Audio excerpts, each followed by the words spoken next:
ليلة كبيرة جدا، أجواء مثالية جدا كما يقال.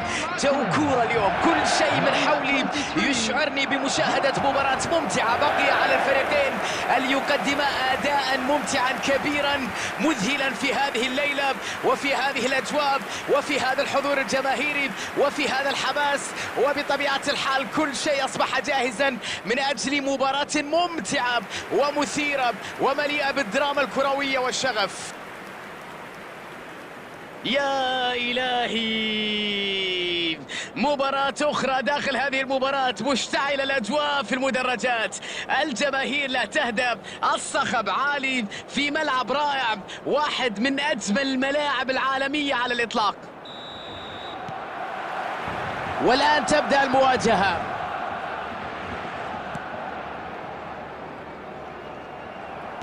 برشلونة يجب أن يفكر في حلول عملية في أرضية الملعب للاستفادة من الكرة. يجرب حبة بالتسديد. تصدي غير عادي من حارس المرمى. الكل يجب أن يشيد ويثني على ما يقدمه بكل تأكيد. مع أفضلية طول اللاعبين يجب أن تكون الركنية خطيرة. دافيد فيا لن تسبب أي إزعاج الحارس.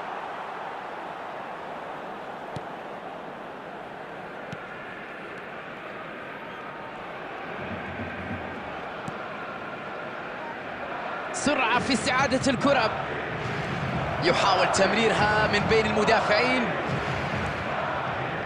دفاع صاحي كانت له الكلمة العليا، لم تمر الكرة البينية. اختراق الدفاع هنا يتطلب مجهود أكبر، ذكاء أكبر أيضا. الله على المهارة، أعتقد كان يفكر في شكل آخر لهذه الكرة.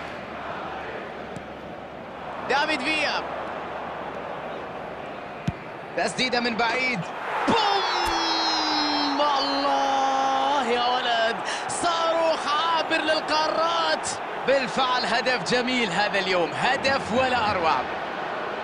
أي بداية هذه، يكتب أول صفحات البطولة في حكايته من اليوم. توجيه صاروخي، ركلة لا تصد ولا ترد هنا من هذه المسافة، وهدف غير عادي، هدف رائع بكل المقاييس. تسديدة لم تكن سهلة أبدا، وهدف صعب لا يسجل كبار اللاعبين.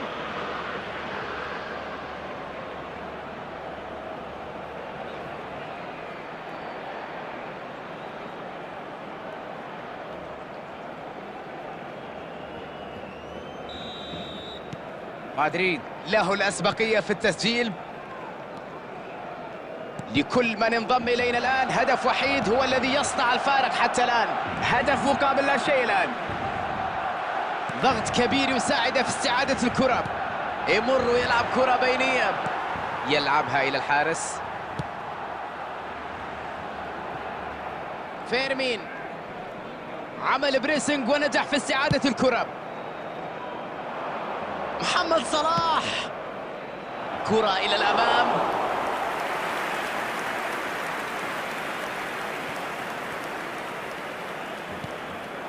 ليفاندوفسكي توغل بالكرة، تغيير اتجاه اللعب على اليمين، كرة في المساحة الخالية ويبحث عن خيارات، يلعب عرضية داخل ال 18. مبابي، خطورة كانت كبيرة لكن ينجح في منعها. لوحدة أمام الحارس الآن، خطيرة هنا والكرة في المرمى. يا إلهي، روعة روعة روعة. ايش من كرة، من تألق، من أداء كبير، من ثنائية في ظرف دقيقتين. الكرة دائما أسرع من الجميع، هذا ما يطبق الفريق في هجوم المرتد. قال لك يعرف كيف يتحرك بالسرعة الكافية من الدفاع الهجوم وبعد ذلك يسجل.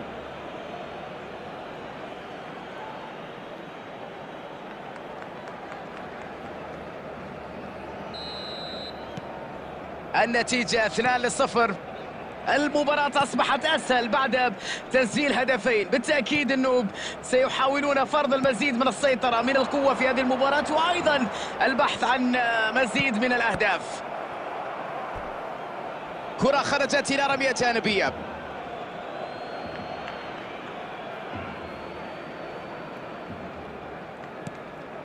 رودري، محمد صلاح، أرنولد، محمد صلاح، وصلت إليه. مدريد يقترب من إنهاء الشوط الأول بأفضلية التقدم في النتيجة. رافينيا،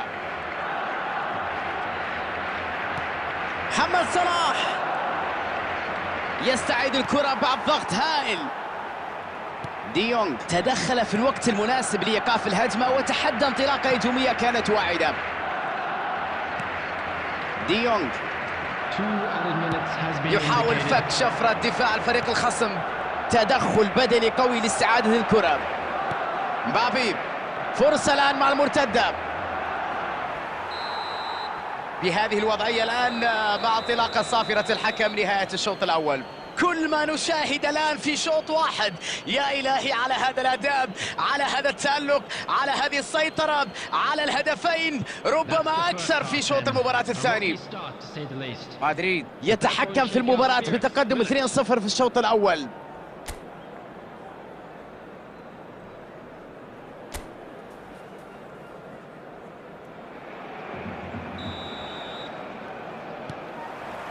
ستبدأ أحداث الشوط الثاني الآن،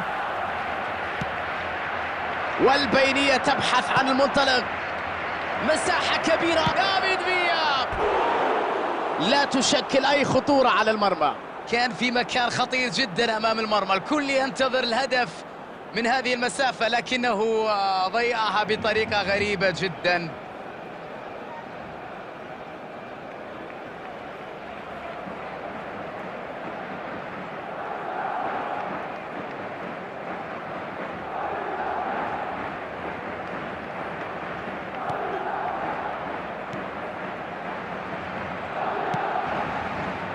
كوندي،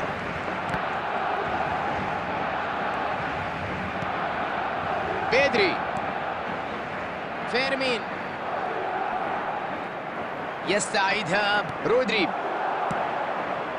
يستقبل كرة في وضعية ممتازة.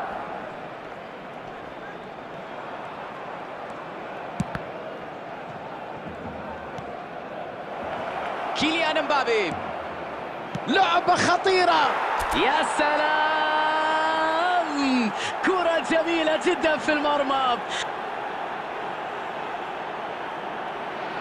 تلك هي فائدة التدريبات على دقة التسديد. حارس مين يا عم ممكن يصد هذه الكرة؟ هذه طريقها إلى المرمى مفتوح.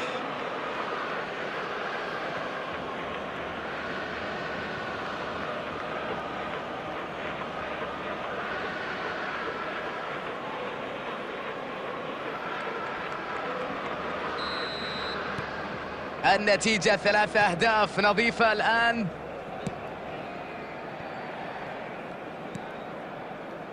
مدرب سعيد جدا بتوقيت الهدف واخذ الافضليه قبل بدايه الشوط الثاني. هدف جاء في توقيت مهم، يخلق تدخل استعاده الكره، عرف كيف يمر. خطيره هذه الكره، الله على الكره في المرمى، روعه واحتفال جميل ومشاعر طاغيه يا لجنون كره القدم. الله على هذا الأداء الكبير، نتيجة رائعة في مباراة اليوم. إنهم يقدمون مباراة غير عادية تثير الجميع بصراحة وتجعل الكل يصفق لهم. شوفوا الثقة التي يمتلكها، المهارة العالية اللي يمتلكها أمام المدافعين، تعامل مع الكرة بشكل رائع داخل منطقة الجزاء.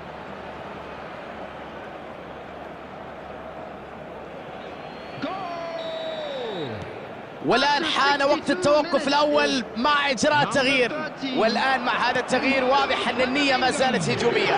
جرأة كبيرة من المدرب هنا اللي هو دافيد فيا. يا سلام على كرة في المرمى، هدف يشعل الأجواء، هدف يثير الحماس. شوف الفرحة، لهذا نعشق كرة القدم. استسلام تام في أرضية الملعب، يرفعون المنديل الأبيض في مباراة للنسيان بالتأكيد. اللي نشوفها الليلة مباراة تلعب من طرف واحد. أعتقد أن الآن الكل يفكر في متى ستنطلق صافرة النهاية. يا إلهي هاتريك جميل، هذا الهاتريك اللي يؤكد لك قيمته نجوميته هذا الموهوب. مباراة للتاريخ هنا، صراحة مباراة للتاريخ، هذه مباراة لن ينساها، يتلاعب بالجميع في الميدان، هذا الحريف. الأمر بدأ وكأنهم يلعبون لوحدهم في هذه المباراة، الخصم وضع يثير الشفقة بصراحة اليوم. تمريرة سيئة لا تصل إلى اللاعب. هيونغ مين سون فاتت ومرت وصلت إليه دافيد فيا. الحكم يشير إلى ضربة مرمى هنا. Substitution for Barcelona. Number 8. تبديلات من الجانبين من أجل صناعة الفارق الآن. Number 20. Number 19. أليخاندرو بالدي. Substitution. مدريد ما زال لديه فرصة متبقية من أجل التغييرات. يسدد في اتجاه المرمى من مسافة كاد أن يأتي السادس.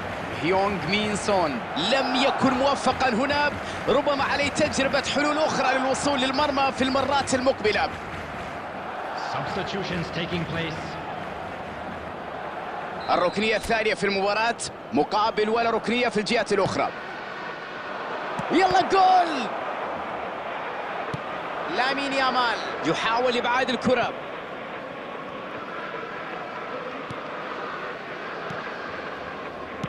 يحاول أن يلعب كرة بينية. ميكيل ميرينو ينقذها حارس المرمى. عمل كبير جدا، ولكن في الأخير لم ينجح في استغلال الكرة.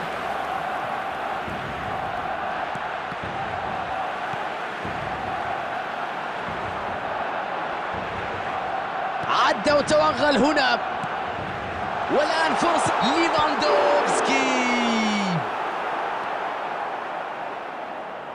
كامافينجا. نشوف الآن تحول هجومي سريع. محاولة جيدة لاختراق الدفاع، لديه ثقة كبيرة وأعتقد راح يحاول من جديد. ثقة كبيرة لتحدي خط الدفاع بهذه الطريقة الجريئة. ربما كان أنانيا بعض الشيء، لكن أحيانا أيضا الحل الفردي يصنع الفارق. رافينيا يبحث عن المهاجم. سون هيونغ مين سون.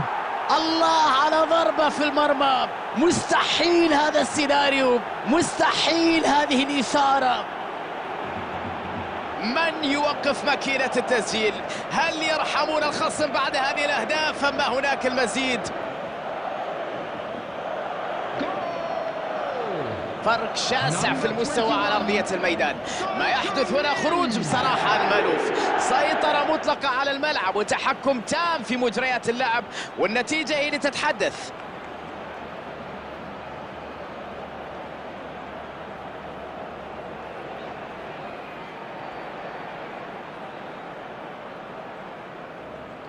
Substitution for Barcelona.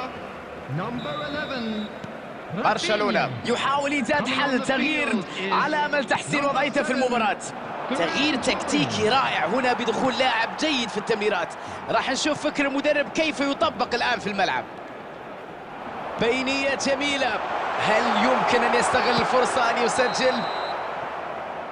بعد أن انتهى الوقت الأصلي والوقت المضاف بدل الضائع، صافرة تنطلق من حكم المباراة ليعلن النهاية. إذن مباراة كانت تسير في اتجاه واحد هنا، إعصار هجومي لا يمكن إيقافه. هذه القوة الكبيرة ممكن تكون سلاح ذو حدين للفريق الآن. مدريد أظهر روح قتالية غير عادية في مباراة اليوم. الكل يدرك قيمة هذه المباريات جيدا وأهمية تحقيق الفوز فيها.